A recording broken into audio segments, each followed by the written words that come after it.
Joel, it is always a pleasure to connect with you. And this time you've got a new book, The Babylon Bee Guide to the Apocalypse. Why did you guys write this one?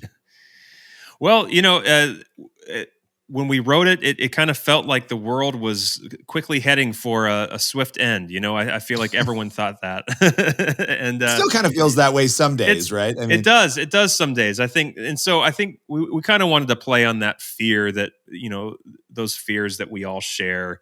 No matter what your politics are, your beliefs, we kind of always have those things that we fear. And what better thing, there's no better source of comedy than your worst fear. Turn it into something to laugh at. So we talk about the rapture in here. We talk about the end of the world due to climate change. We talk about a communist takeover, a MAGA insurrectionist takeover. Everything that one might possibly fear, we skewer it here in this book. how did you whiteboard this? Like, how did you guys come up? Because you obviously had to come up with a very long list and then parse through it. I mean, there's some very funny things in here. So how did you guys brainstorm it together? Well, it was fun. You just kind of you just think of stuff that is on your mind. I think AI was one that we put in there. That was a fun chapter. We're watching AI as it's getting more and more capable, which is frightening. We wanted to not just make it a book that is kind of geared towards right wingers or left wingers. We kind of wanted to lump everybody in there. So you'll read about stuff that is kind of a doomsday scenario for your average progressive person, um, and you'll see similar scenarios for right wing people as well. It was fun. I mean, there was more than we could put in the book. We had to pare it down quite a bit. Yeah, I often find it funny. You mentioned right wing, left wing. When I see progressives in particular, and I know you have progressive fans, I'm sure too, obviously, but you do see progressives sort of say, "Oh, the Babylon Bee is not funny," or like they'll go after like it's cruel comedy, and it's like I always find those responses so interesting because it's clearly funny. People are sharing it endlessly, and my wife and I are constantly sharing stuff back and forth and laughing. Why do you think people react to the comedy sometimes in that way where they're like, this is cruel? Like what drives that? Well, our culture has become so polarized. We used to have comedy that's kind of for everybody, and now you have left wing and right wing comedy. So the Babylon Bees, Evil Shadow, The Onion, they do left wing comedy. And I'm sure some people on their side think that it's funny, but I read it and I'm like, this isn't funny at all. And I think part of it is that we're operating off of two different versions of the truth, different worldviews. And for a joke to work, you kind of have to have that basis in truth. And when you have people operating off of what they think are, is their truth, it's hard to kind of have that shared laughter like we used to have, I think. Yeah, well, and also, I mean, look, when you're a Christian or you understand Christianity, maybe you're a former Christian, whatever, there are certain inside jokes. There are experiences based on worldview, which is I think what you were talking about there, that are funny. And they're things that maybe people outside wouldn't understand. So they may come to it and be like, well, that's not funny. It's like, well, look, I've been to a youth group. I've been to, you guys had that one joke about, or maybe it was you, I can't remember, where there's kids sitting around and it's like everybody, finds out, how whatever, once you ask a kid, about what secret do they have in their family or whatever. And the kid obviously in youth group is spewing it out. And it made me laugh because I'm like, yeah, kids are the most honest, obviously, and they're going to tell you those things. But you wouldn't know Well, that yeah, if you the adult version of that is prayer requests in small group. That's when we share our gossip and our secrets. So adults do it too. it's funny. But all right, so for you kind of coming into the Babylon Bee and doing the work that you're doing, what has been the most rewarding part, we'll start there, of this job for you? I really enjoy being invisible and putting stuff out there that people laugh at, that people share, and you really get the sense that you are affecting the culture in a meaningful way. Um, I really enjoy that, and I like kind of seeing our jokes trickle into the ether over time. What we often see is we'll tell a joke, a lot of people will laugh at it, and then and then it just kind of gets borrowed and memed and redone by a bunch of other people, and it just kind of becomes this joke that's out there in the culture. No one knows what the origin is anymore, but you just get the sense that you've changed the culture in your own small little way. And none of us really are interested in fame or anything like that. It's just it's kind of fun to write something and throw it out there that people enjoy and people share. Um, yeah, I think too that another really rewarding part of my job is, on occasion we'll get letters from atheists or from even progressives who will say that they appreciated something that we did. So it's always a nice little indication that we're not just serving one side. I mean, we are mostly serving probably the conservatives and the Sure. Christian, but we try not to make it completely one sided, and that's always rewarding when we can entertain the other side too. Well, it feels like there's something happening in culture right now. Obviously, politically, and then there's faith. We'll talk about them separately. But politically, you have people like Elon Musk, who has obviously come on with the Babylon Bee guys and done an interview in the past. You have people who are Democrats who crossed over because something is happening in the culture. They're seeing things. I think the gender issue. There are a lot of things pushing people beyond what they're normally comfortable with. And we saw a lot of that this election cycle. We see that in faith too. I think a lot of the lies in culture sort of leading people to a place of saying, well, is this true? Like, am I really my own God? Can I make up my own rules? And so when you mentioned getting those letters or those notes, I mean, this is kind of a crazy prospect, and maybe you don't have an answer to it, but have you guys ever had people who have come and said, hey, I've started on a journey to faith, or I'm kind of interested in faith as a result of the comedy that you guys are doing? Yes, we have. We've had several people tell us that, and that's wonderful. I think, you know, it really the language that people are waking up to right now. You mentioned Elon Musk and what's happening politically and a little bit in the church. It's often called common sense, um, but what common sense is really just living in accordance with the reality that God created. We all live in this world. This world has rules. We are designed to work a certain way. Society is designed to work a certain way. And I think, it initially starts with waking up to common sense, kind of like what Elon is doing now. But if you continue on that journey, it eventually leads you to God. You suddenly realize that, okay, we live in a universe with rules because there is a lawgiver. There is someone who designed this world. And the Bible says that He's written His law on our hearts, and I think there's something to that too. That we all have that thing in us that knows that is without excuse, and our humor sometimes has a way of kind of in a very subtle and sly way, pointing people to that language that is kind of woven into the universe by God. Well, and I want to mention again, we're talking about obviously our purpose for being here, although we're talking about a lot of different things, is the Babylon Bee Guide to the Apocalypse, which, again, I think a lot of people are feeling that. I've even had people who aren't, Christians come up to me and say, what is going on? I've had people say God must be mad at us, right? Which is such a funny prospect for people who might believe in God, right? And I'm not referring to the election. This is before the election.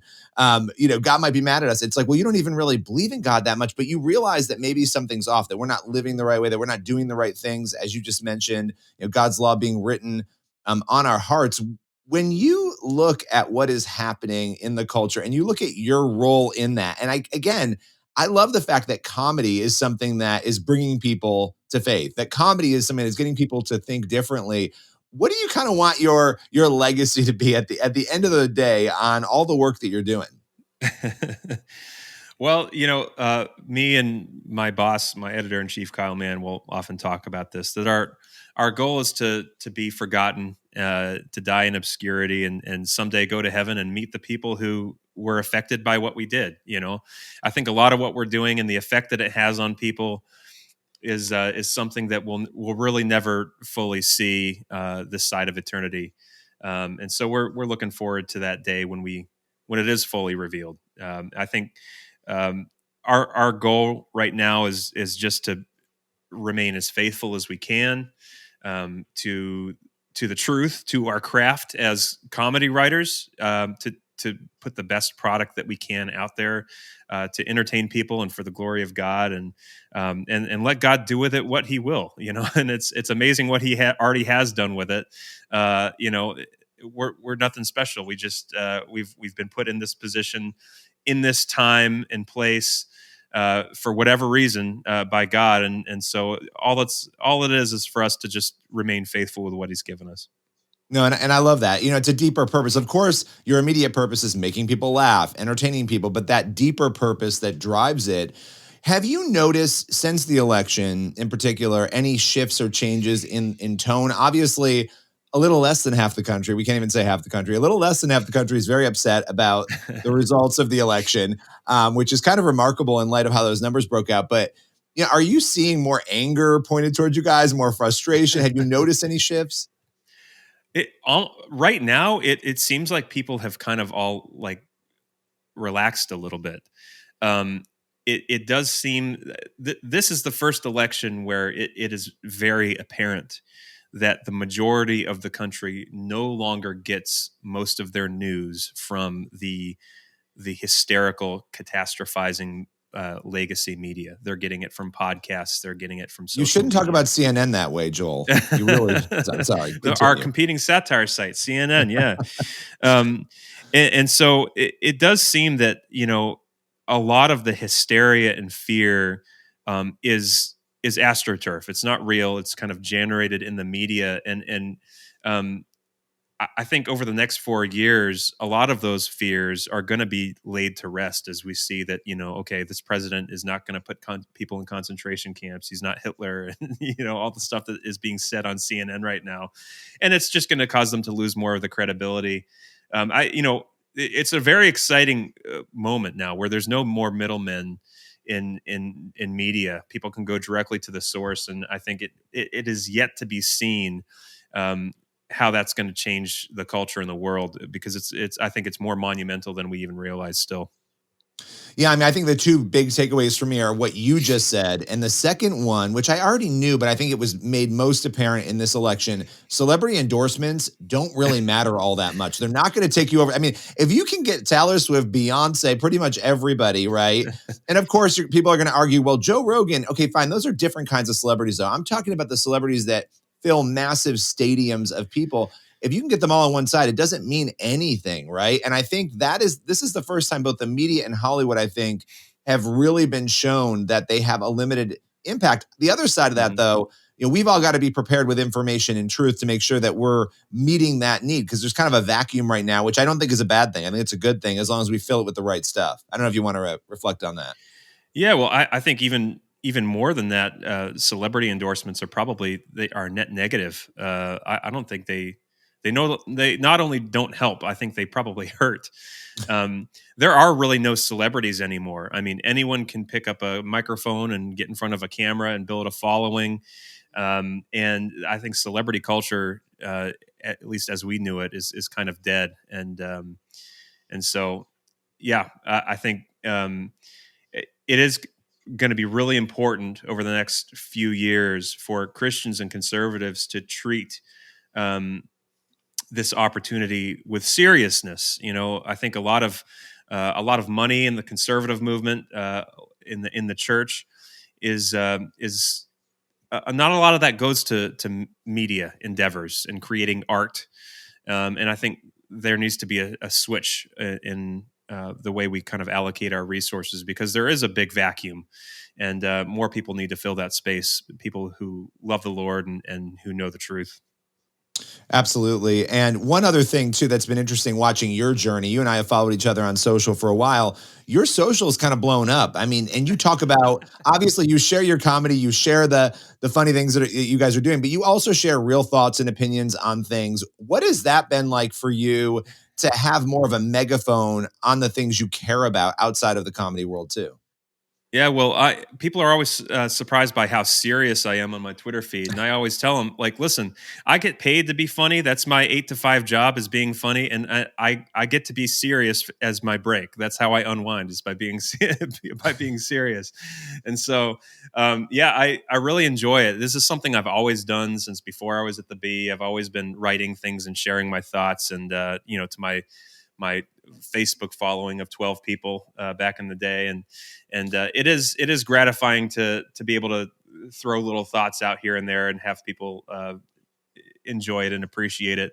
I also like the format of X, Twitter, is really great because it's quick. You can put out a small thought. You don't have to sit down and write a 10-page think piece, which I have too much ADD. I can't sit down and complete something that long. So so X is great for me.